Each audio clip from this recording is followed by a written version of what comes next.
everybody seems to be a first-year student. I mean, the further away from the screen, the better, right? So these chairs are all vacant up front, but you don't mind, do you? Okay. Right, dear friends, yes. Allow me to welcome you. My name is Ekkanen. I'm the head of the Estonian School of Diplomacy. It's a pleasure to meet you. We're here today to celebrate and to introduce a book on Russia, a book on Nemtsov's Russia. Yesterday I watched Stephen Sacker on BBC Hard Talk interviewing Russian Foreign Minister Lavrov. And it was absolutely mind-blowing to observe how far from each other these two civilizations of ours have drifted from each other. We have always been far, but it's really amazing to see where the world is today. This was, of course, yesterday mostly on foreign policy, but I suspect internal politics and foreign policy, they always go hand in hand, and they cannot be separated. And a good international crisis is always a good tool to mobilize and control also the crowd at home. I would like to thank Open Estonia Foundation and also Uptake, which I understand is a consortium of 3 partners: University of Tartu, Uppsala, and University of Kent in UK. So these are the universities which have contributed towards producing this book. I suppose this is mostly what I wanted to say. I understand the Open Estonia Foundation also wants to welcome you, and then we will hand it over to Mr. Villerwebel, who is a new cooperation partner and a new member of the Estonian School of Diplomacy team. Hansa Schluik will later comment on media aspects of Russia, and Marina Kaljurand, our former foreign minister, our ambassador to Moscow and many other capitals. Thank you for coming. Marina was actually here yesterday also having a discussion round with the Estonian School of Diplomacy students, and the student body is rather diverse, and it was quite interesting to see how people who are not that familiar with Russia kind of perceive our relationship. But yes, please. Very happy to welcome you all here on behalf of the Open Estonia Foundation as well. We seem to have developed some kind of a tradition already discussing Boris Yefimovich, his personality, his legacy, and his influence. We have a discussion series called The Voices of Russia, and in the framework of this series we've welcomed his daughter Zhana Nemtsova to a small village in Kasmu in 2016. Where we also showed a movie by Zosya Radkevich called Moi drug Boris Nemtsov, my friend Boris Nemtsov, a very sort of warm portrait of him as a person. And also last September we welcomed here Vladimir Kara-Murza and held a discussion and also showed a film called Slishkam Svobodny Chelovek, or A Man Too Free. And you can all watch this movie online with English subtitles as well. And in case you are interested in our Voices of Russia discussion series, so I welcome you all, and would be glad if I could have as many contacts from here as possible.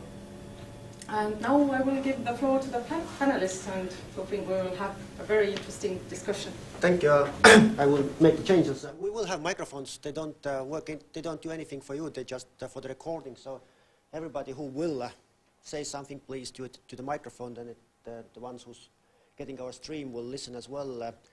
Of course, we might have the Russian equipment in here, and defense police can record us from the window.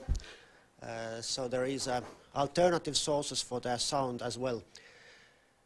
I am Viljar Webel. I'm from the academic side. I'm here to moderate it, but I will also have maybe some personal comment for the start. I'm actually going to Russia day after tomorrow, and I've said many times that don't go. I'm invited even a day before to defense police to report that I'm not like Rein Müllerson. I'm not pro-Russia if I'm going to Russia. But what does it show is how bad the relations really are, how bad the situation really is. Even if the academic connections, even if the debates, they don't have dialogue in there. And of course, as Eke started, for both sides there is their truth. And it will be also for me quite interesting why I'm going is to see the future. Today we actually come back to that what has been with Boris Nemtsov, it has an importance for Russian political culture, but what we are interested in is how to generate the progress, the change in Russian society. We are not here to stigmatize Russia. We can stigmatize Putin if we want, or we can stigmatize the people in the Kremlin if we want, if we find it useful. But definitely the aim is not to be stigmatizing and going against Russian society, mobilizing against them. So we need to understand them. And I hope today the debate is a good starting point to understand, as we already have gathered together, it means that we have something in common to talk to each other and we are interested. And as you have come, it means that you also are interested. So I hope we will have the positive look, as positive as possible in that what's the important message for Estonia and what's the important message from Russia. I think in the end we will reach to that what can we do to promote a new open speakers, new free people in Russia who are not against Russia, who are pro-Russia, just in a different way. But not spending more time, I will now hand those two microphones to the authors of the book, we have Alexandra and Andrei here, one for you, and you can share the time the way you like.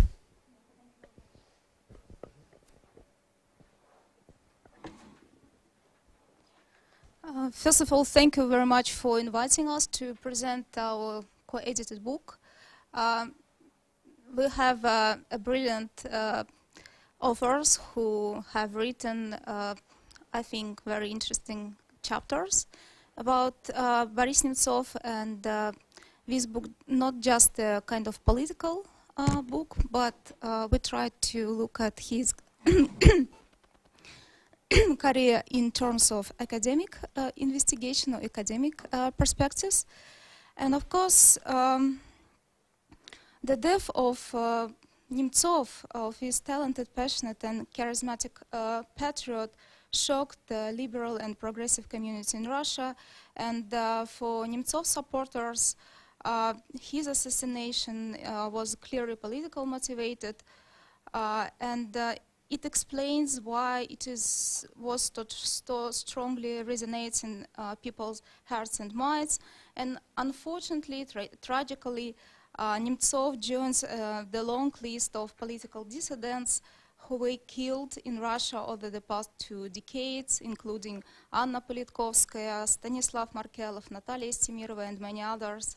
Nevertheless, Nemtsov's murder stands out from the rest because he once was a member of Russia's political Olympus, and his trajectory was highly unusual in the Russian context. So we tried to understand, to analyze his career in terms of from different perspectives. So Nemtsov started as a provisional environmental activist, and he charted an extremely impressive career, culminating in his brief tenure as the first deputy prime minister of Russia in 1998. And as Putin era dawned, he refused to integrate into the ruling elite, in contrast to many of his formerly liberal colleagues, including Sergei Kiriyenko and Anatoly Chubais. And he personified, in our opinions, radical resistance to the Putinist establishment based on patronage networks and personal enrichment. But despite many zigzags in his political evolution, Nemtsov strongly believed in participatory democracy, whatever it was through collecting 1 million signatures against the First Chechen War in 1996, or organizing rallies for fair elections since 2011. And as one Russian political observer pointed out in 2015, after his assassination, after Nemtsov's death, his death accelerated the atomization of the opposition movement in Russia. So neither Garry Kasparov nor Mikhail Kasyanov, who were Nemtsov's closest allies, are no longer visible in the Russian political scene. But fortunately, we can see an activity of Alexei Navalny, and he has emerged to pick up so Nemtsov torch. But caution is right if we consider consider Nemtsov contributions in the context of Putin conservative U-turn, which drastically diminished one core democratic principles in Russia. And from this perspective, the untimely departure of Nemtsov, who knew the Russian political machinery from the ground up and who became a prominent political figure before Putin assumed power, marks the end of political era and the disappearance of liberal ideas from the country's ideological agenda. But 3 years after Nemtsov's death, we are witnessing a gradual institutionalization of his political legacy, as manifested in the, for example, in the establishment of the Boris Nemtsov Foundation, the Boris Nemtsov Forum in Berlin, and the opening in February 2018, this year, of the Boris Nemtsov Academic Center of the Study of Russia in Prague, and Boris Nemtsov Plaza in Washington, DC.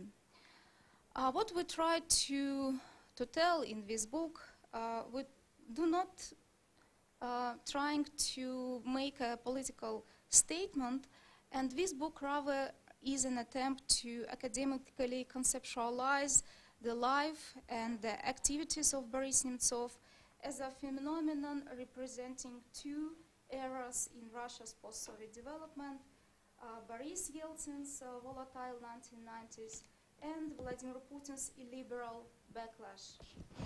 So this is neither lionization nor demonization of Nemtsov figure, and that's why we wanted to present a palette of different views on his political legacy. And this legacy is not always complementary, and sometimes we're critical about his legacy. And this book includes observations by mostly Western experts who have personal experience of being in Nizhny Novgorod at that times, or probably some of them knew or know Boris Nemtsov. And another topic which we explored in this volume is Nemtsov's tireless campaigning against Russia's support for separatists in Donbass. So in this book we have new chapters about Ukraine and new opinions about Ukraine. We also have a chapter about Sochi Olympics and Nemtsov opinion about Sochi Olympics. And we hope that this book will contribute to debate about Nemtsov legacy and discussion about the future of Russia in terms of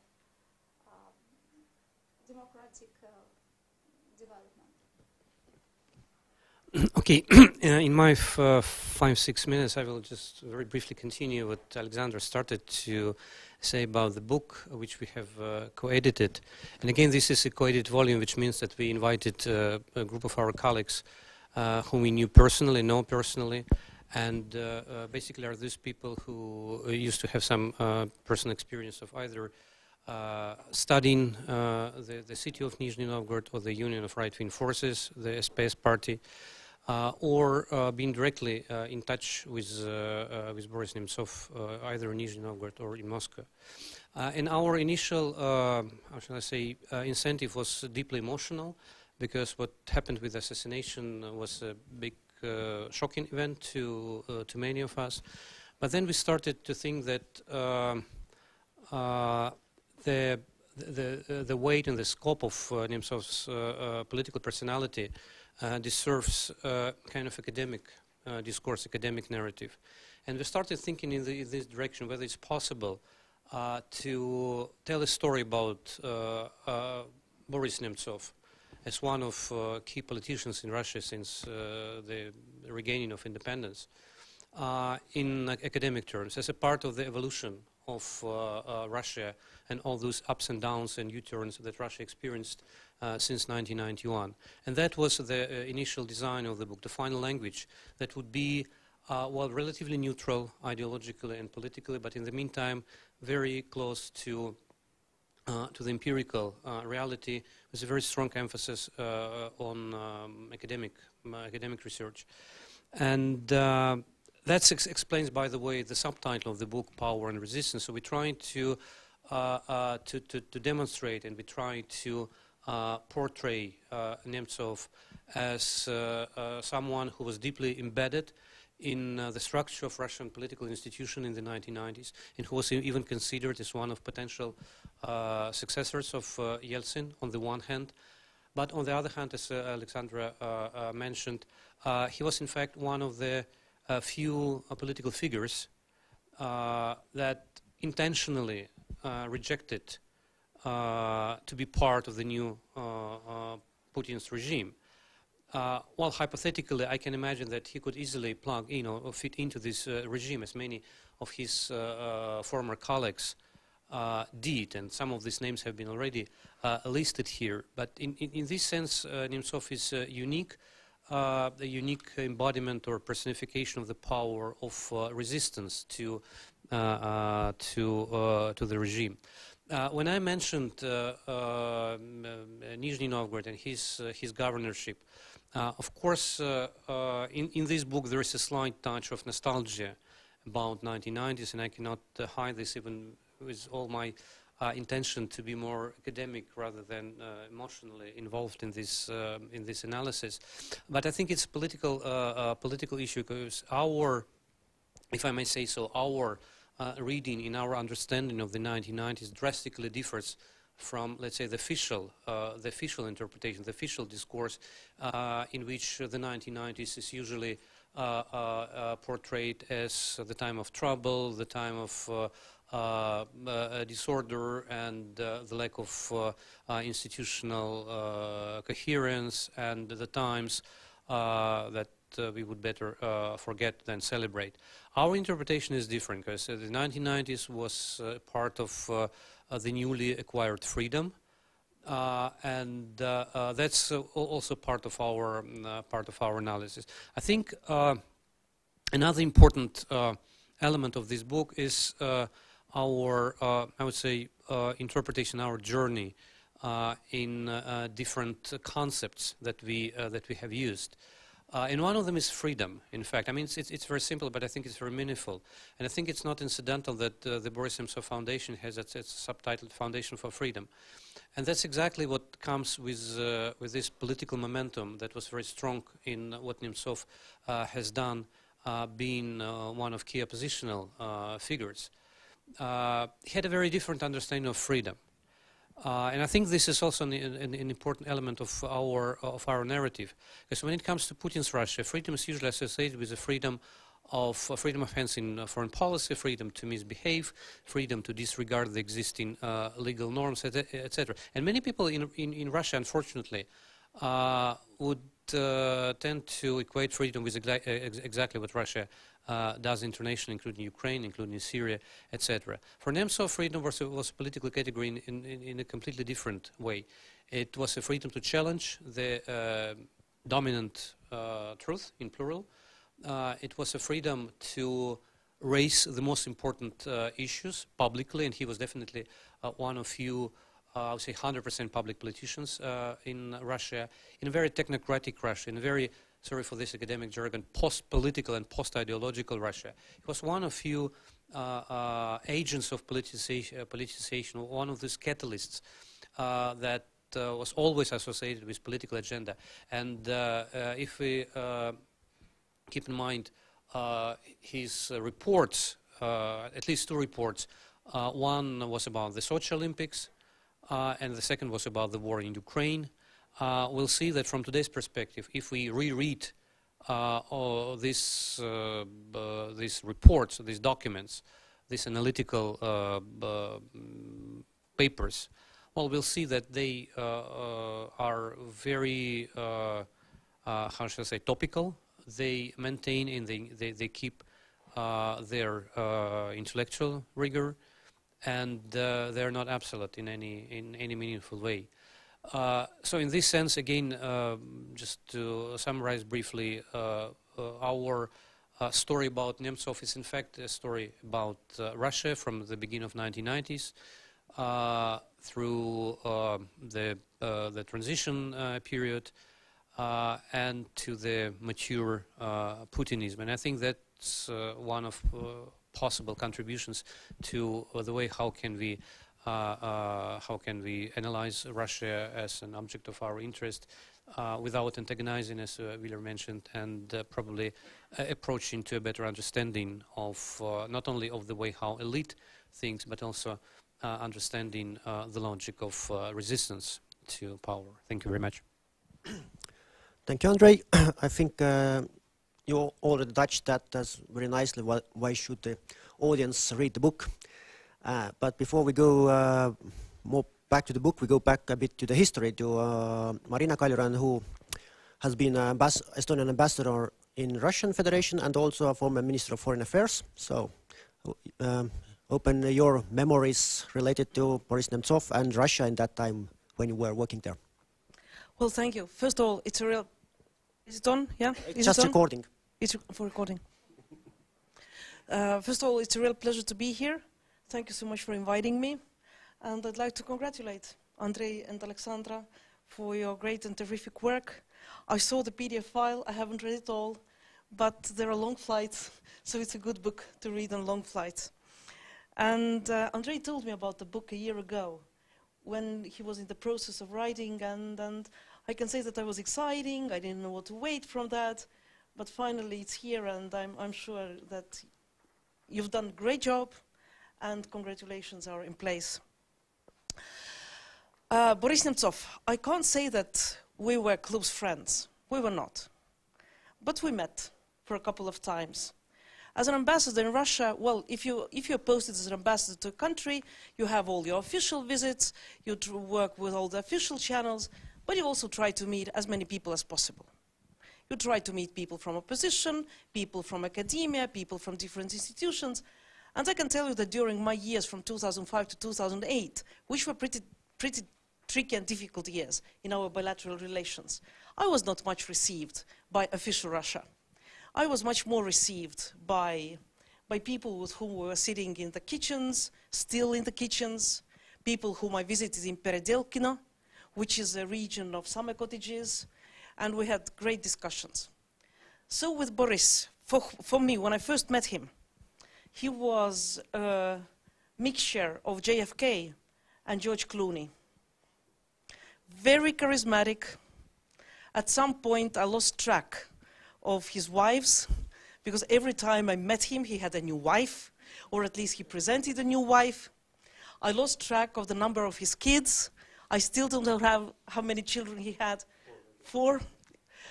But they were all happy. All the wives I met were happy. All the kids I met were happy. So for me, he was kind of a mixture, as I said, of JFK and George Clooney. We discussed a lot about Russia. We discussed the same what Andrei said. What did the 90s mean to Russians?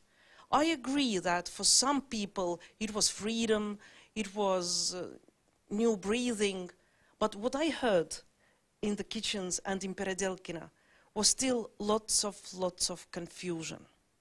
Because in the end, when we were talking about the future of Estonia, the future of Russia, and when we were talking with those people who were real friends of Estonia, They felt that they were betrayed. Why did you leave us in the 90s?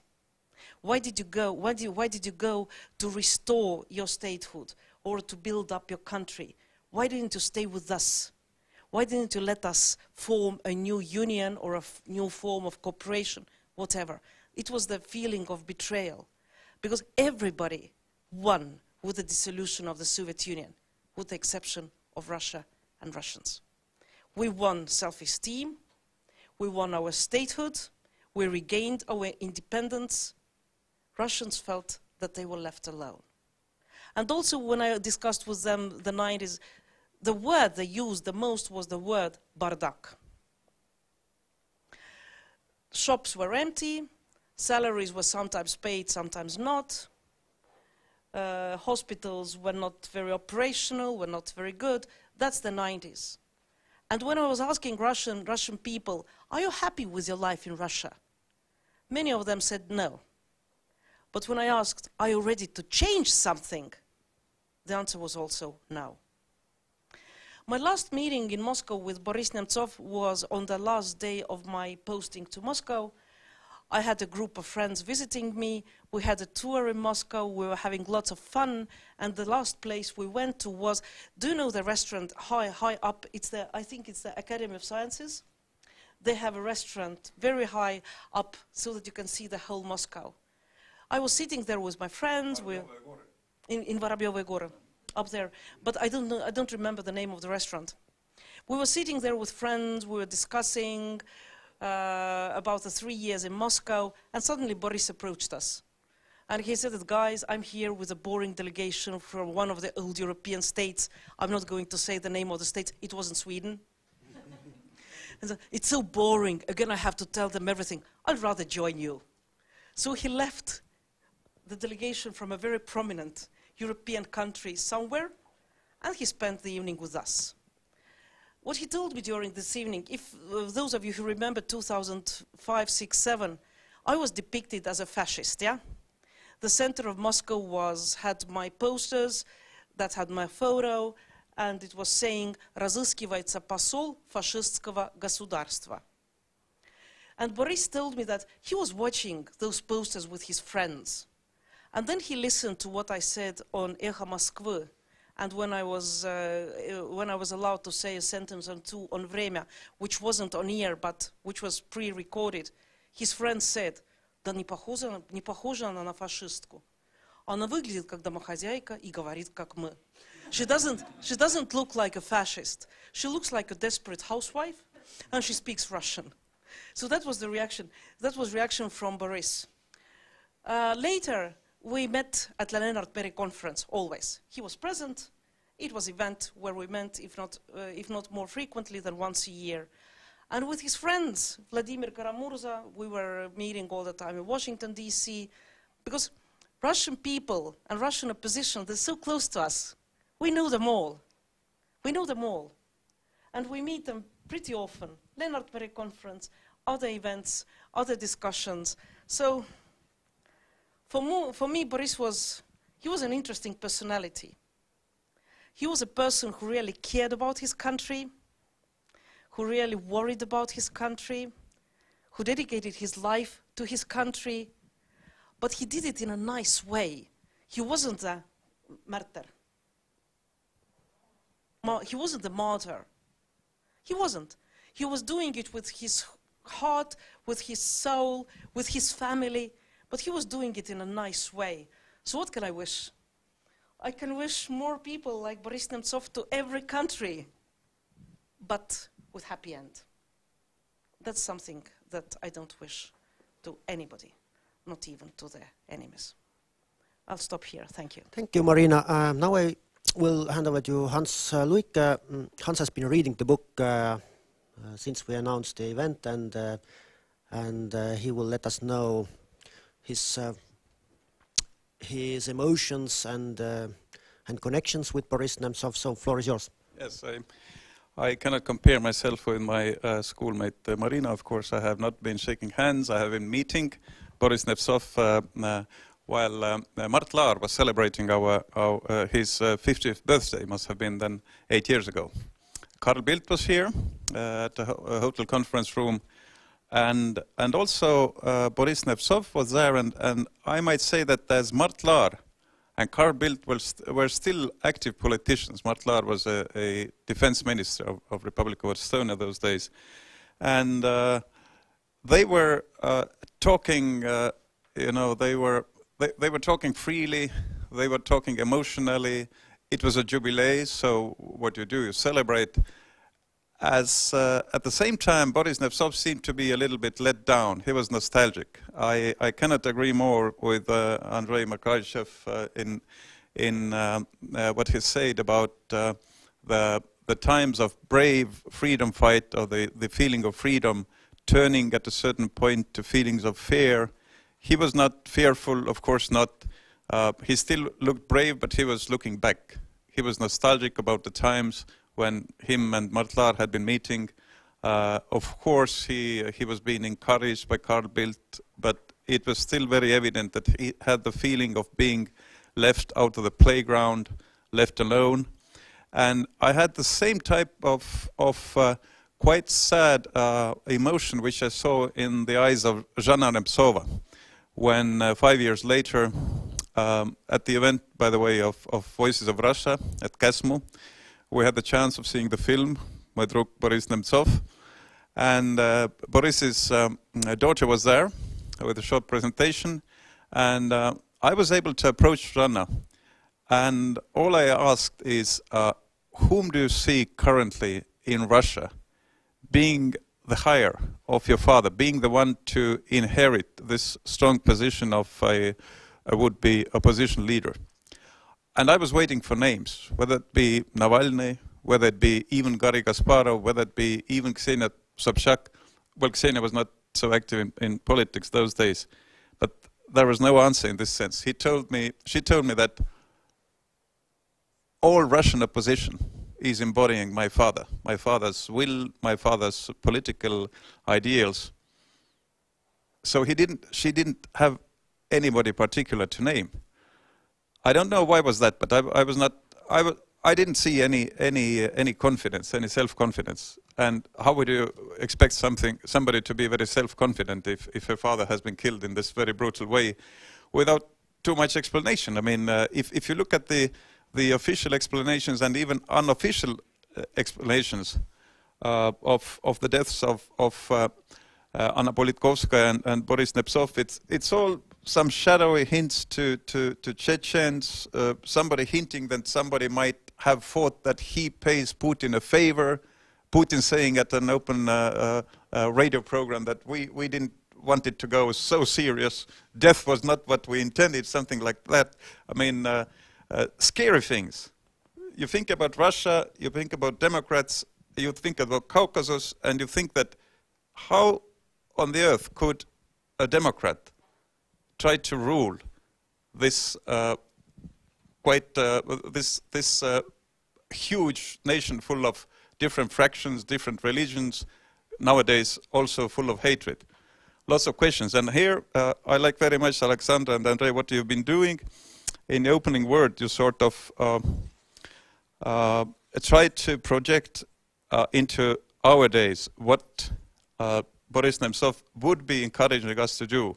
For instance, implement more severe sanctions and whatnot. That's an interesting way. You're carrying also the heritage of Boris this way. Thank you. Thank you. I think Hans opened one question which I was also about to ask. What has Boris Nemtsov left for us or the Russian opposition? I think this is something what most of the Estonian audience is very much interested about. Is there a constructive, progressive, younger generation visible in Russian Federation? And could it be possible at all? Should we debate it? Because sometimes when we open up it, we get answers that if we have a name, he will be dead.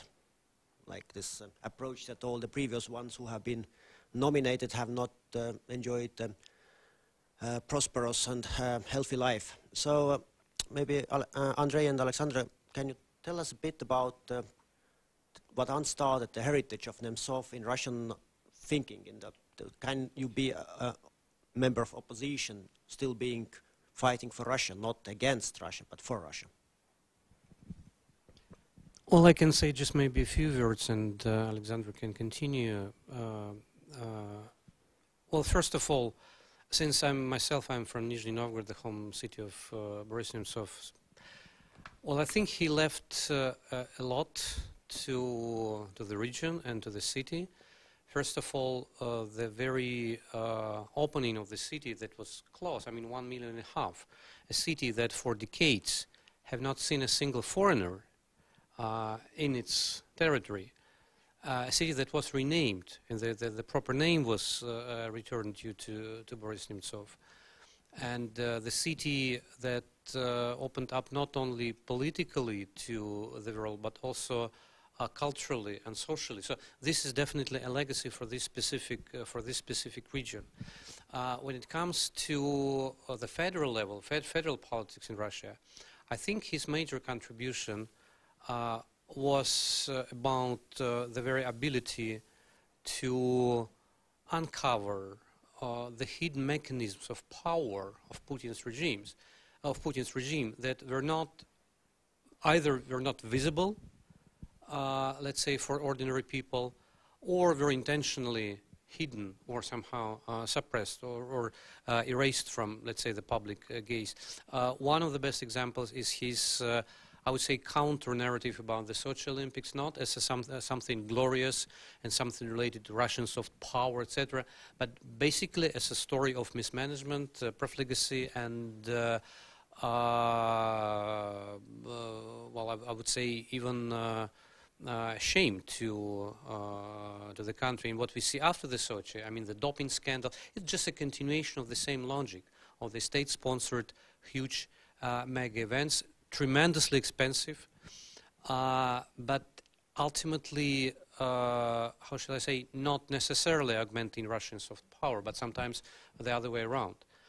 And I think his ability to analyze these issues empirically and to explain these issues to people in a simple language are remarkable. And the same also goes for Ukraine.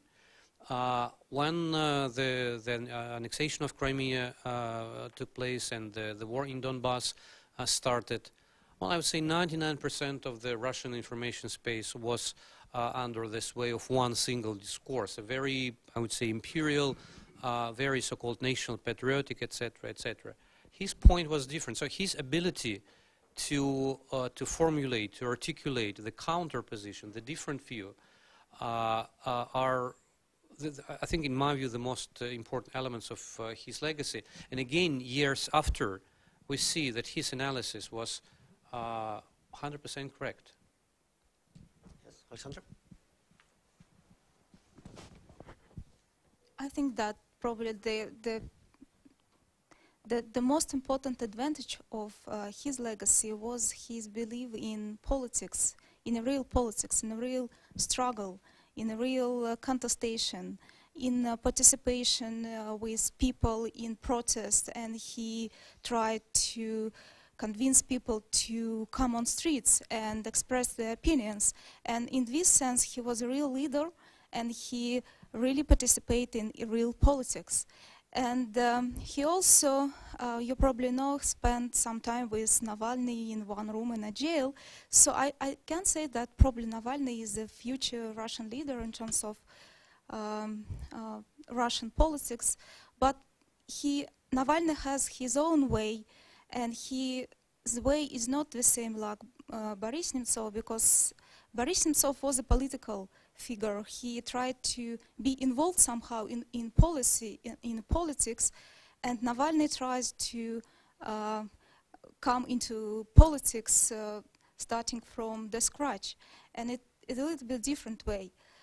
But I think that what we see now in Russia, we can see lots of young people, very youngest, who ask questions why we have to live in such a way, and whether we have to come on streets and express our opinions. So probably this is not what exactly Boris Nemtsov legacy about, but this is somehow a way his belief in politics was implemented into Russia's head and mind. So, and of course, I agree with what Andrei said about his advantages and his efforts to improve infrastructures and his works on corruption in Russia and his works on Sochi Olympics, and his works are really right in terms of really actual even now. So, and of course his works were very important and his legacy is still alive.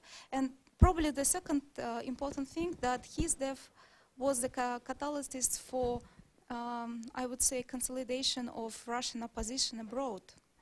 And I can see how many centers are opened abroad, and people who live abroad in Russian diaspora are trying to present his legacy, and we see lots of events, and of course events focused on memorizing his memory. We have films about Boris Nemtsov and award, and people try to remember his legacy and try to think together how it's possible to implement and use his legacy in Russia. But unfortunately, the most activity of thinking about his legacy now is abroad, not in Russia. And inside Russia, we have its own, its own way. This is not the way of Boris Nemtsov, but this is in another way. Yes, this reminded me, the fate of Boris Nemtsov reminded me a little bit about Alexander Herzen. You also touched this foreign Russian role to liberalize or democratize society. Of course, you know the Russian culture and political culture much deeper, but at least for the outsider like we are here, it's like the two ways to do it. Like you go abroad and you help Russia from there, at least you stay alive, but you might be not happy in the end because you still feel that you could have done more if you have been there. But you have chosen this, that you are secure at least abroad. And the other way, you stay at home and your life is short. And maybe up there in the heaven he thinks, if I have been abroad, might be the possibility to do more. But what is the interesting, what I started to think about is the similarities of Russian society, where Herzen appeared and where Nemtsov appeared. You have like a Tsar ruling in a certain way, you have oligarchs or boyars supporting him, then you have proletarians in kind of mentality what they used to do, and you have the peasants. And it makes it feel like the Russian social structure and culture is something very stable, which produces the same patterns, and which also leads us to the question: should we actually intervene from outside there? Because it's like there has always been a Tsar, there have always been boyars, and there has always been Herzen. So yes, so maybe Marina would say first. Or well, I didn't want to say anything on such a very philosophical note. I know Hans will do that. He's much better with that. But I'll be happy to reflect on what Andrei and Alexandra said. Well, it's good to be former foreign minister, yeah? I can say what I want, and I'm not responsible for anything. But when we talk about Russian opposition, then I think that's something we've seen for years. It's not united. It has different centers. It has a couple of charismatic persons who do not cooperate. Even during the last presidential elections, we might think whatever we want to think about it. Even there we saw Navalny, Sobchak, one playing against another. And that's a disease that goes with Russian opposition, has been with Russian opposition, and is still there. Where and how do I see the future? I very much hope in the younger generation. Alexandra said that younger people are already starting to ask the question, why do we have to live? Why can't we live, I don't know, like the Europeans or other nations? And that's good. What we can do, we can provide opportunities to study here and to live here. Because we can go to Russia, we can go and pray there. The benefits of our political systems, the good sides of democracy, we can do that. But I believe that if people see, and if they have the chance to live here for a month, for two, for do some study programs, then that will have much bigger impact on them in the future. And maybe another thing I wanted to say, when it was Viljar who described, I think it was Estonian-Russian relations, everything is so bad and everything is so, it's not. There are different layers. Yes, political layer, not good. But when we come to the people-to-people exchanges, to cultural exchanges, I would say we have never had more active relations among people-to-people in between Estonia and Russia than we're having now. And that's important. As I told yesterday the group, if I have two choices, politicians are friends, people not talking to each other. People talk to each other, and politicians are not friends. I'll take the second one, because politicians are political animals. On Monday, they will look into each other's eyes, see something there, and become friends like that. People can't. People need trust, respect, time, knowing each other, and that, I think, is very positive in our bilateral relations. Political, that's completely different. Well, I'd like to, in a very polite way, to oppose Marina Kaljuran here.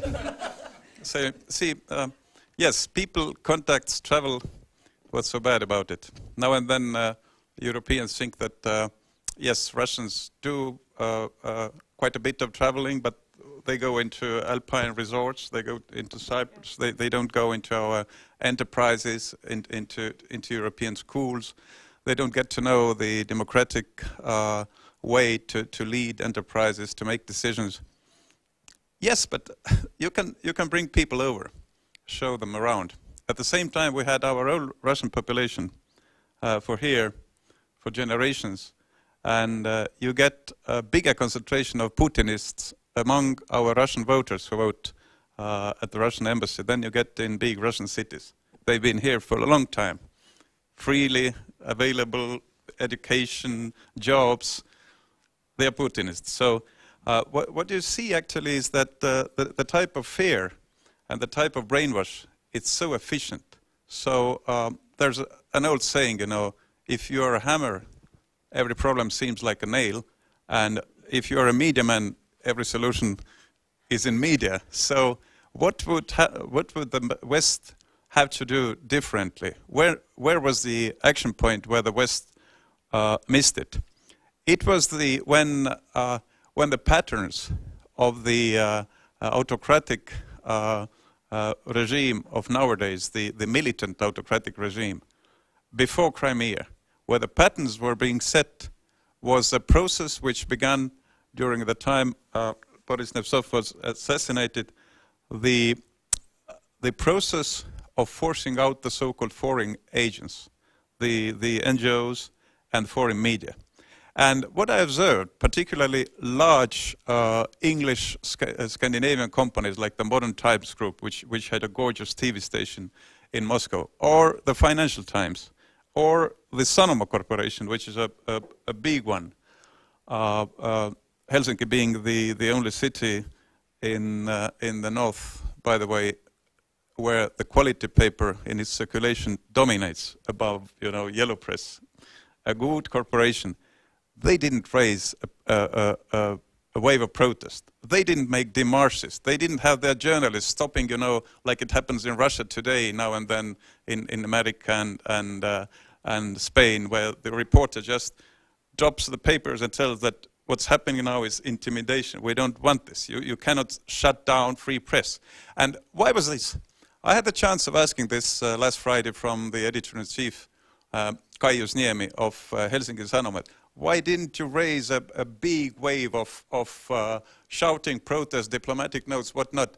It was that every one of those organizations quite, you know, egoistically thought that I'm going to find my way out, you know. Okay, it was fire sales, you know. They were forced to commit fire sales, selling for pennies, but still, I get some money, I get to work with this oligarch, the new owner isn't so bad, so there were no protests. So it was like a silent surrender. And this shouldn't have been like this. And if I'm looking at the educational standard of Russian journalists, it's gorgeous. They don't have this Bologna system, so they get more years of education as a journalist, communication experts, PR experts, whatnot, than we do here. And people with proper education who used to be journalists, you know, the Solovyov generation, they all of a sudden, almost everybody of them, turned into propagandists. And then there were, fortunately, there were some guys from Lenta.ru, the large internet resource in Moscow, some other guys from smaller newspapers who chose to emigrate instead of giving in to this new profession. They didn't choose to be propagandists. And they then emigrated, and as it happened in the 20s, when the Bolsheviks took over, so the West had the chance of supporting the free emigre press of Russia. And so this is what my organization does. We have provided our technical platform to the guys who choose to emigrate from Moscow and started Medusa and Spectre Press in Riga.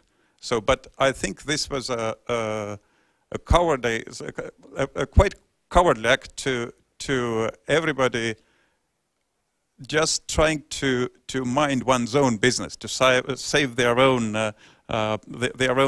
operation and get as much money as least as they could, instead of staging a vast protest. That's my point. Yes, thank you. I think as we are coming to the end of first hour of our debate, what is also like a bit concluding or important is that those changes which were, or the choices what we made when the Russian opposition didn't survive in the way we wanted, we were hoping in some way that the democracy, at least in certain level in Russia, will function, so Putin will have the constitutional limits. Everybody was so much believing in that the constitution will limit the healthy man. Today, when we look at the healthy eyes of Putin or healthy eyes of Orban, we can see that a healthy man can serve at least for the age of 72, like Donald Trump, so at least 10 more years. And before I offer the floor, the word to our audience for the questions, my question to you, if you can maybe have a short comment on that: did we miss the moment, and do we now have at least 10 more years for Putin ruling? I won't call it anywhere else, because I personally don't see any reason for him to resign. There is no opposition, public is supporting. You take the examples of Hungary or China. Why should you? Yes. Who wants? Well, of course, we should not expect the resignation, but in the meantime, well, let's say on a very high level of generalization, I would say that this is not about Putin, and it's not about names. It's about the state of the Russian society and the prevailing attitudes, and these dynamics that exist in the society, which, in my view, contains a lot of, let's say, quite problematic points. Like, for example, we know that society, by and large, legitimizes and celebrates the annexation of Crimea and tries to explain the war in Donbass with the concept of the Russian world, etc., etc. And even the most, let's say, liberal, one of the most liberal candidates, like Ksenia Sobchak, who was mentioned a couple of times here in an interview a few weeks before election, mentioned that the Russian world stretches from Vladivostok to Narva, which I would say sounds a little bit problematic from Estonian perspective, and not only from Estonian perspective. So, well, but anyway, this, I mean, this is this looks quite, you know, provocative in many semantic and linguistic respects. So, in this sense, I would be more concerned about the state of, you know, collective minds in the society, rather than about who is sitting in the Kremlin. But in the meantime, I would say that I see the future of Russia. I mean, if you speak about these alleged 10 years, it's a very hard period for Russia. And I think that when Putin decided to run for next presidency, after a pause that he took, I think that he was aware of these difficulties and these challenges that these 6 years or more can bring to Russia. As we already see that Russia is alone, Russia has no allies, Russia definitely has difficulties in keeping its promises when it comes to policy in Syria, and the last strikes against the regime in Syria by three Western powers are very illustrative of a very strong sense of solidarity against the regime. So I don't think that taken together all those factors might mean something beyond troubles and challenges and hardship for the regime. So do you want to comment? I think that we can anticipate some changes during next 6 years. And yes, I would agree with Andrei that we definitely witnessing different troubles inside Russia with money, with health system, with protection on different levels, with decreasing belief in a power of Russia worldwide, and Russia is alone, surrounded by enemies, and the level of propaganda is extremely high. And I think that all these points can tell us something about the very closing or approaching changes. So I would anticipate some changes during the next 6 years. Yeah, I hope. Thank you. Just very briefly, of course I trust you much better when you talk about the future of Russia. But I think that one of the things also will be very interesting to see who will be the new cabinet of Putin. Whom is he going to appoint? And personally, I think that internationally, Putin's administration and his regime has been extremely successful. 2015, in isolation, out of G7, not at international meetings. 2018, the one convening international peace talks, the one discussing who is invited to talks about Syria, and so on, back on the picture. Internally, maybe not so good, and I think that the economy of Russia, sooner or later, they have to think about it. Ultimately. So that's the choice. Whether Putin will include into his administration, I don't know, persons like Kudrin, or is he going to include into his administration completely different people? That perhaps will be the first hint in which direction his presidency will go. Second point, we don't know what will be after Putin. We shouldn't think that the next president or the next ruler will be better. We can't exclude that it might turn to the worse. Has West been efficient enough? Of course not. And that's not surprising from a former Estonian foreign minister. Of course we wanted EU and NATO to be more strong, united, specific, and saying things like they were after Georgia and also later. We didn't. So of course West made mistakes. And the mistake was already 2008 after war in Georgia, when 12 months later we were at business as usual. And that was a mistake. And on voting, I just want to make one point. If you look at how Russian diaspora votes abroad, then they vote for Putin. They vote for Putin in Estonia, in Paris, in Brighton Beach, they vote for Putin. But what's the difference when we look at the Russian citizens living in Estonia?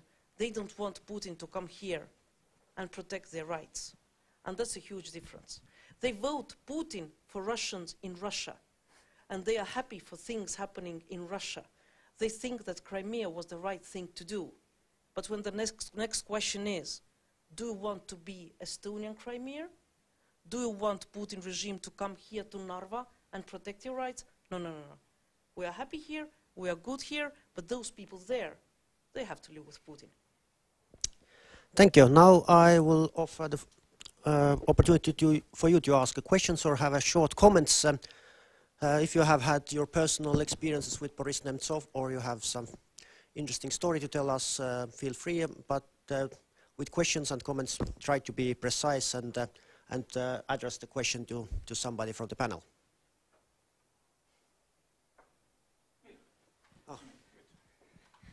Thank you. Well, this question is actually maybe mostly to the co-editors of the book. I mean, I'm quite often wondering what is the phenomenon and why Russians act as they do. To which extent the element of fear is there in Russia? I mean, we all know the sad fate of Politkovskaya or Nemtsov. Yesterday I read somewhere, I didn't have time to open the article, but a Russian journalist writing about Russian fighters in Syria mysteriously dropped dead from a balcony. I mean, are ordinary Russians afraid? Or are they indifferent? Or are they longing for stability? Or are they longing for, you know, imperial glory again? I mean, it's a very abstract question, but what are the main elements of ordinary Russians thinking? Yes. Andrei or Alexandra? Well, yeah, it's a very general question, because I think we need to specify, because even within the Russian-speaking community in Estonia, which is relatively small still, we have at least 3-4 different groups.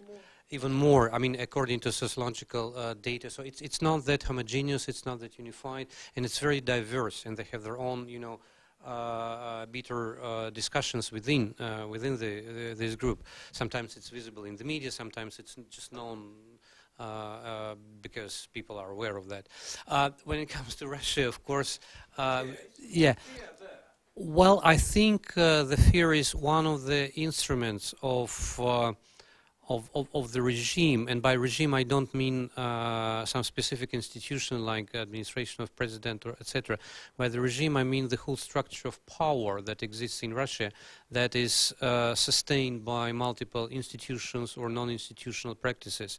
Well, in this sense, of course, unfortunately, we need to acknowledge that death and assassination of people became one of the instruments of ruling the country.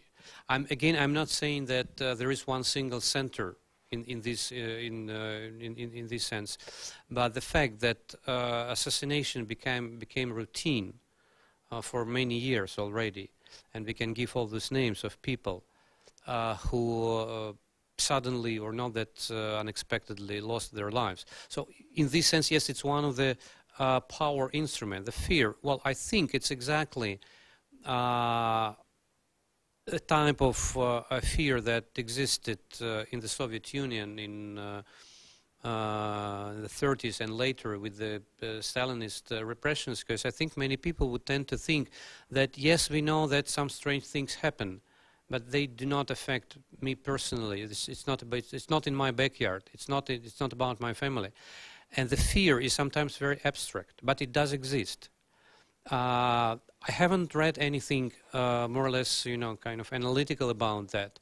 And what I know is basically a very intuitive feeling.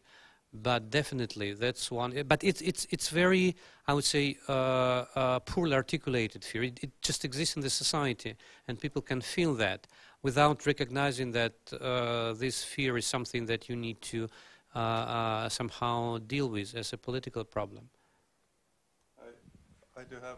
I do have 2 examples about fear. One is that we in Estonia and also our legal institutions, particularly the one which has its head office over there, are fearful of our own Russian population being so intensively brainwashed that they turn against the Republic. Particularly, we are constantly monitoring the largest Russian language media in Estonia, Riga and Vilnius, which is Russian Delphi, in Vilnius, Riga and Tallinn, and the comments, of course. And when we have our national days of celebration, like the 23rd of June or the anniversary of the Republic, always volumes of comments come about how scout-like our army is, and that there cannot be a serious army without armored maneuvering power, and also that Estonia is a state, not a state in the sense that it doesn't have a border. There are only trees and bushes, And then we go after the IP addresses, you know, try to establish where do those comments come from. About 12 or 18% come from other countries, particularly Russia, but they are being, of course, you know, routed through any country. It could be Australia, it could be China. And then all of a sudden we find out that most of them are our Russian co-citizens from Lasnamäe. And they are right. As Eston Kohver's case proved, Estonia really did not have a border. The border is being now established by our state forest company. It's being done. And also it was right that there is no serious army without armored maneuvering potential. Now, as we have those Challenger tanks, and as we have those Abrams tanks, we do have this. So even if they are right, we detest them thinking that it's Putinist, you know, aggression. But it's not. It's just that being an Estonian, expressing yourself in Estonian language, you're perfectly right to give harsh criticism to democratic Estonia. Of course you are, but not being a Russian speaker. So we have been like defending ourselves from some specializing institution that this is democracy. They could be right, although the emotional temperature, of course, is a little bit Slav-like, but they are right to say what they think. Yes, before I handle it, this question reminded me old joke about Rabinovich, who's applying to go to Israel in Soviet time, and in the middle of night somebody knocks to his door and is opening, and it's KGB there, and they start to ask him, so don't you have enough food in Soviet Union? Yes, I do. Don't you have enough clothes in Soviet Union? Yes, I do. Can't you access all the books you want? Almost I can. So why do you want to go to Israel then? Because in Israel, Mossad is not knocking in the middle of night to my door and asking those questions.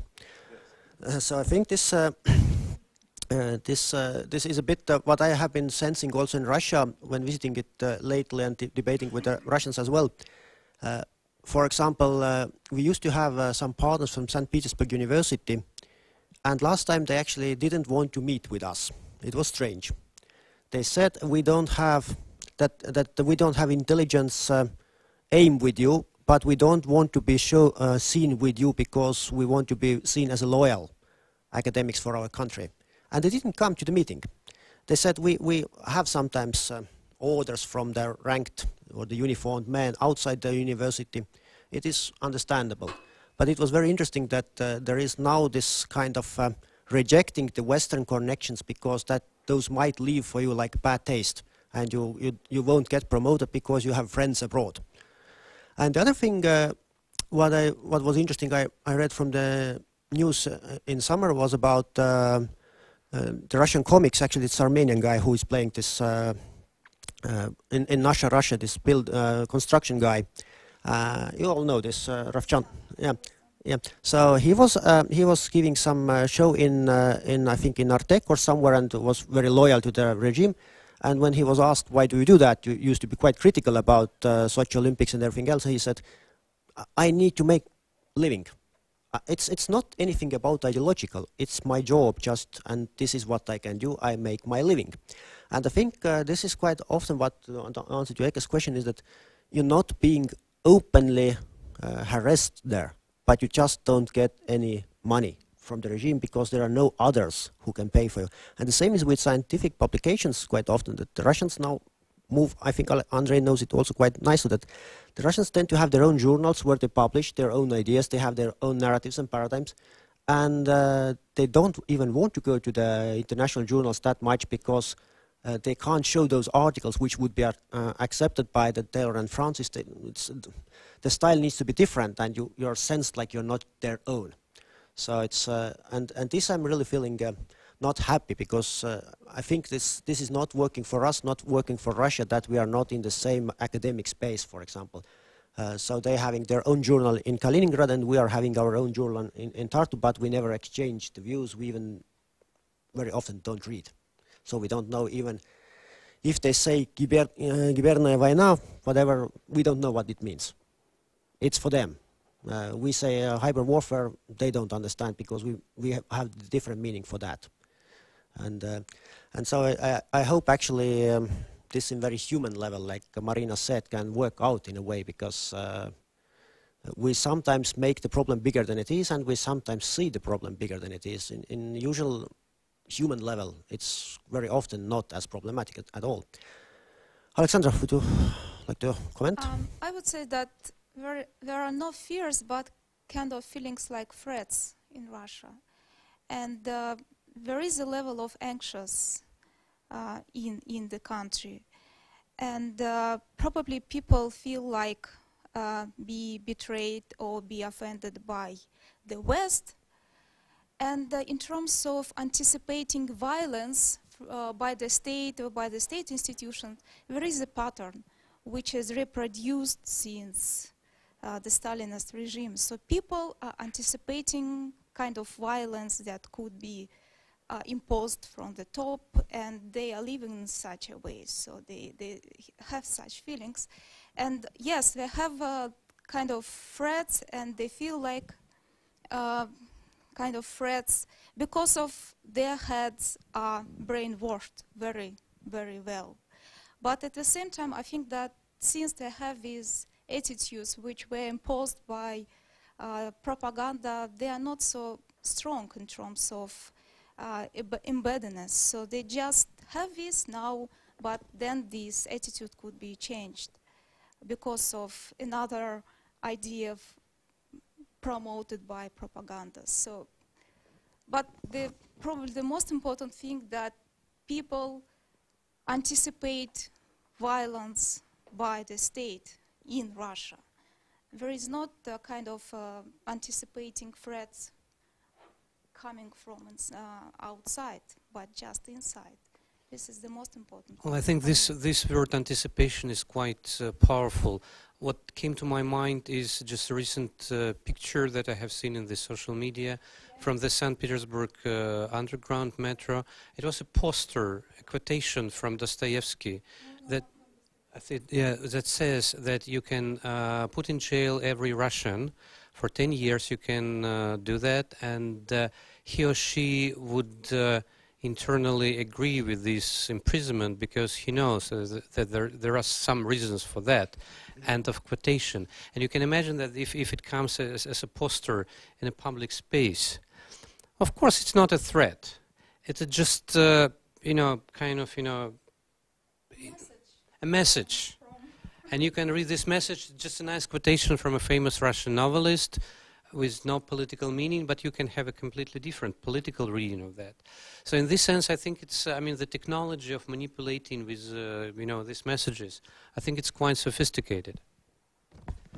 I have one short question, which is aimed to the future for all of you. I touched this hybrid warfare purposely because some of our conflict, which has been like fueling slowly, has been starting from Mr. Gerasimov, who said what the doctrine was about, that the West is sneaking in, and the West is aiming a stable regime of Kremlin, and this kind of different actions what the West takes, it needs the counteraction. Basically, what General Gerasimov was saying is that whatever we do, it is provoked by the Western powers, by those, the same Soros Foundation, maybe, or the others, who intervene to internal politics of Russia. And it was like legitimizing aspect, and you can find quite a lot of support from the Russian society to that idea that they did it first, now we do it back to them, or at least we are right to kick them out. And my question would be that now when we have played this game, should we go on with that, that we try to go to Russia and we try to get a new working opposition there, we try to send some funds there, we try to change the game, or should we just say that all the Russians are crazy, let them do their revolution themselves, and let's later clarify who is who? So to be short, should West be more active, or should West set a limit and try to clean this mess with Putin? Well, for example, if you look at objectives of Estonian foreign policy, then the objectives of our foreign policy is to extend the zone of democratic understandings, rule of law, market economy, our way of thinking, which means we can't impose it. We can't come and bring and say, here are the principles, take them, live by them. But what we can do, we can support those who are doing democratic reforms. It's not, in Russia at the moment, difficult, but Moldova, Ukraine, Georgia, as long as the countries are on the path of democratic reforms and we can support it in one form or another, we have to do it. I agree with Russia at the moment, very difficult. So, as I said before, I see one of the ways of supporting exchanges of students, exchanges of young people. That is something where we can assist. Russian opposition, we have assisted, we will continue assisting, but it has to be done in the manner that we're not imposing ourselves and we're supporting them in their endeavors. It's a two-way process. We can't dictate. We are partners in that. And as long as they need our support in democratic reforms, we have to stand by. Well, if I can add something, I agree completely with what Marina mentioned. But I also think that there might be something related to the way how the European discourse towards Russia is organized. So far, let's face it, the liberal normative Europe is on the defensive because of the proliferation of nationalisms and populist identities that are widely supported by Russia, and the Russian conservative traditionalist, not only Russian but Russian including discourse. So, I mean, the whole idea of a liberal international order is on the defensive. And this is basically due to the fact that I think the European Union acts basically as a technocratic power. They don't have this, strong political momentum to defend the principles and values that are directly challenged.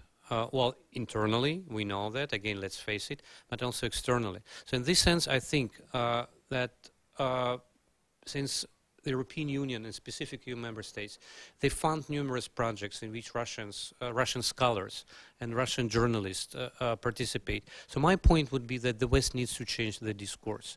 The West needs to, to defend the idea of normative power, the idea of expansion or proliferation of democratic practices. Because from the Russian perspective, well, sometimes this is a mockery.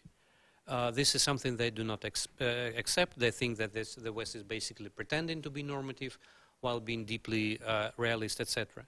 So I think there is a need for much greater investments into changing the discourse. And even if Russia prefers to speak the language of realism with the West, that's also fine.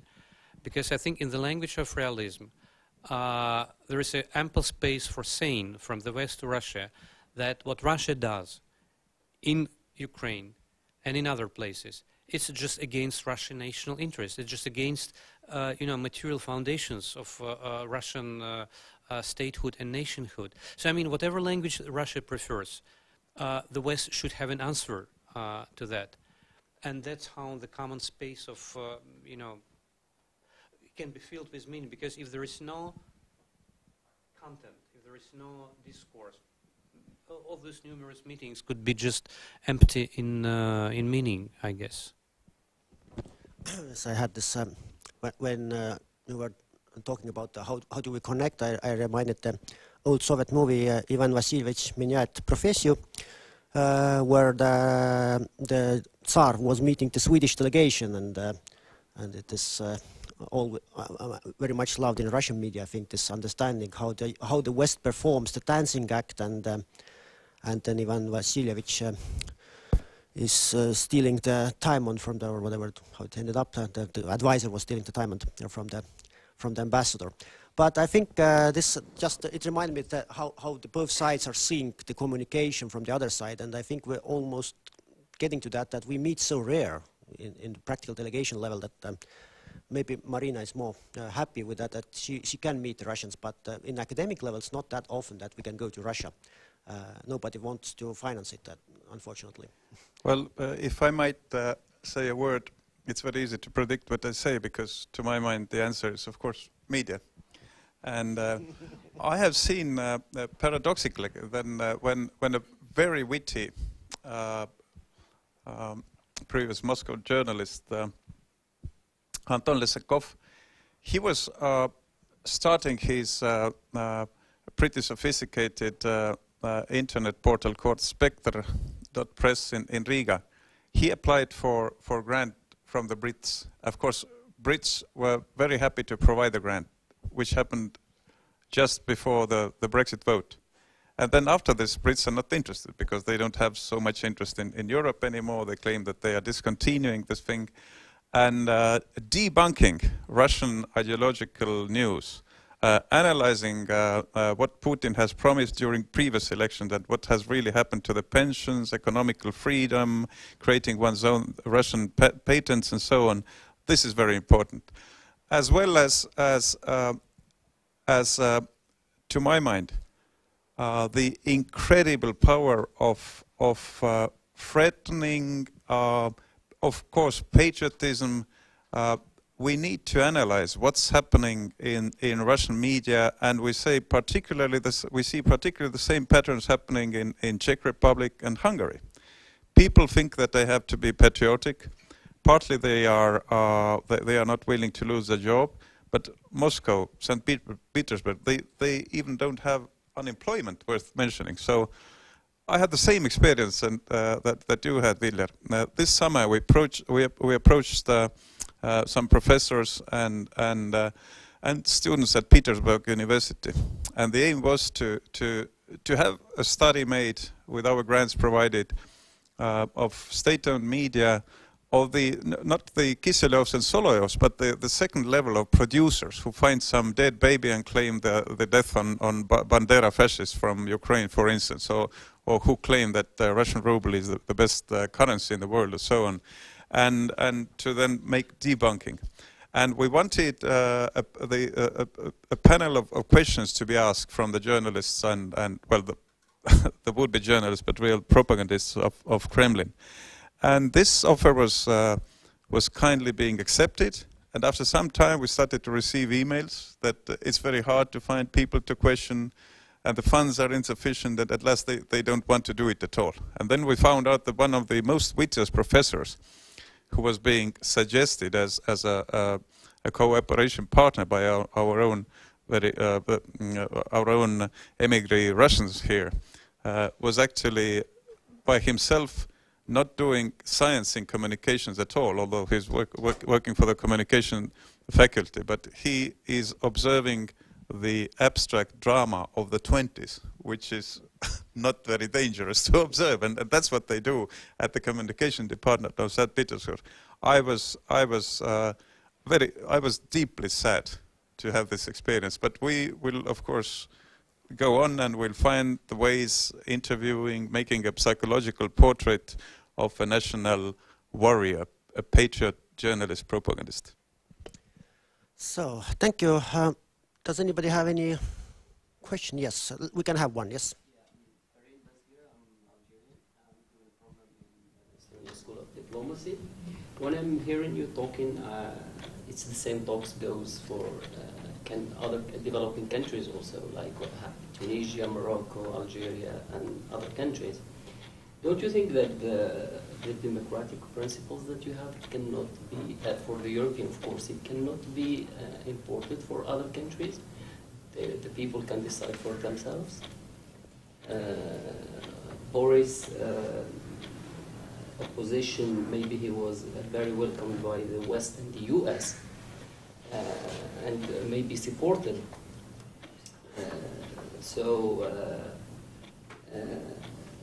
My question, as I said, is it your democratic principle values, it differs from other countries because we have our culture, we have our values, we have our religion. So we cannot expect from the European Union to teach us what, or to teach other countries or Russia or any other countries what they will be doing. This is worth another hour, but we... Yeah. Well, that's in principle exactly what I said. This is our way of living. We think it's the best in the world. We haven't seen other systems that are as good as ours. But I don't believe in imposing that. It doesn't mean that we go and preach and tell everybody to live according to our principles. What we try to do, we try to explain why we think it is good to live under our values, under the principles as we understand them. But of course, in the end, it's a two-way street. And that's why I emphasized why it's very important to listen to those countries we're assisting, being it Russia, Ukraine, Georgia, Moldova, or other countries. It's a two-way street. We have to cooperate. But we hope that at some point we'll be able to convince also other nations and other countries that our way of living is the best one, at least so far. Maybe in the future we will discover something better. Well, just very briefly, of course there are cultural differences, but what we are talking about is not about cultural differences that is more or less accepted universally. What we are talking about, I think this is the crux, the gist of the problems that the West has to face in relation with Russia, is that there are certain international norms that have been violated. I mean, you're not supposed to annex territories belonging to other countries, full stop. Not because this is a part of your identity, of your culture. You're not supposed to do that, whether you're Muslim or Jew or etc., etc. So we're speaking about the violation of basic norms of the international order. You're not supposed to kill your domestic opponents. Just you're not supposed to do that. And this is not about cultural differences between Russia and, let's say, the West. This is about consistently applying universal norms that many countries, including Russia, since we are talking about Russia, has signed up to. Yes, I think this reciprocity and respect are the words also there, where the also West can advance. Sometimes when I'm also reading or listening to speeches from European Commission President or other high representatives, it sends that they just in certain moments forget that they need to start a little bit slower and show the understanding of the culture where they go to be respected. Because what we usually, when we access with Russian scientists, is what they test in the beginning is that do you know the situation you are about to comment? If you prove that you know, for example, the historical aspects, you know the legal aspects, you are respected, you can be part of a normal debate. But if you label something just without the knowledge, I think that's the same for all of us. If somebody comes to our home and starts to teach us how to do, how to live better with your wife, you don't think that it's the best thing that you should get from the outsiders. So I think West can advance more professionally and also explain to Russian Federation certain international law aspects the way the Russians understand them. And we need to take time, and I think sometimes we have been using one side of normative politics, which is repeated and repeated, that we condemn, we don't accept, while we are actually accepting in certain ways sometimes. Instead of that, we should be more precise. Where is the violation? What are the sanctions? What's there? This what you can touch. This what was a realistic approach, not a normative one. But definitely the normative approach needs reforms. I think nothing in Russian democracy will change with that kind of normative pressure what we have now, because we have had it 5 years, and very little changes what we can see because of last elections. I'm tempted to say that looking at the election results in Turkey, as well as in Russia, one tends to think that certain nations want to have autocrats. And one of the autocrats is more liberal. Putin is more liberal. He doesn't throw people in jail. Some get killed in mysterious circumstances, but Erdogan has close to 100,000 Hizmet members in jail, particularly journalists and publishers. But at the same time, is it fair to say that there is one nation, majority of members of which would like one autocrat to name his hires? Particularly, if you pay attention, Russia is a big exception here. We have one autocrat pointing one's hire who is not from his family, as Yeltsin pointed on Putin, as Putin pointed on Medvedev, not from the family, not blood ties, but the next autocrat will be named by the previous autocrat. I doubt whether in normal circumstances and in free environment somebody would say that, yes, this is the will of a nation and nations are different in this way. But remains to be seen. I would like to quote the world-famous Estonian professor Rein Müllerson. He told me in an interview when he when he was presiding the International Academy of International Law. He told that after all his observations, and he's 70 now, he's not so very sure that democracy is closer to human soul than aristocracy or autocracy. He told that you cannot be so sure. Let's see where it's. He told me, as Smirnoff vodka tells in the advertising, see where it takes you. Unfortunately, somehow we ended up in that, at least we didn't start to tell to each other jokes about Stirlitz, which also revealed Soviet soul being abroad and voting for some things. But I hope it was interesting for you. I hope this is not the last event in that room, and we actually with Eke we have some plans already, maybe to have some additional events here also related to Russian foreign policy debates, and Estonian School of Diplomacy is a very proper place for that, to debate it in a professional and calm manner, and try to improve it. And I hope everybody who was here today got some good food for thought, and maybe for academic articles or newspaper articles. My personal conclusion would be that we need a positive change. Just stigmatizing and heating the conflict is in no way in our purpose. If you look what is in the map, if you look the costs, what it takes, what the society needs to take, starting from defense costs and mistrust in society and so on. Definitely this is not the normal way, and this can be changed. Of course, we have the different visions, and I think in upcoming events we will be looking for them and debating to try to find them. Hekke, do you want to say something to the end, or no? You have to. Yeah, I didn't expect, but anyway, I mean, this is a big thanks to the people on the panel, because I mean, you've been active and you've been provoking our thoughts. You've been cracking a few jokes, and I think we've all enjoyed it. So thanks a lot, and thanks for the participation. Till next time.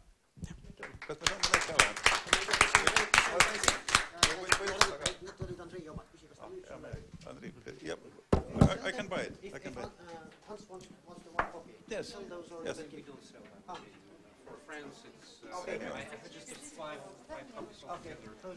No, I don't want to. You can take one. I mean, Thank you very much. Yeah, Thank you very much.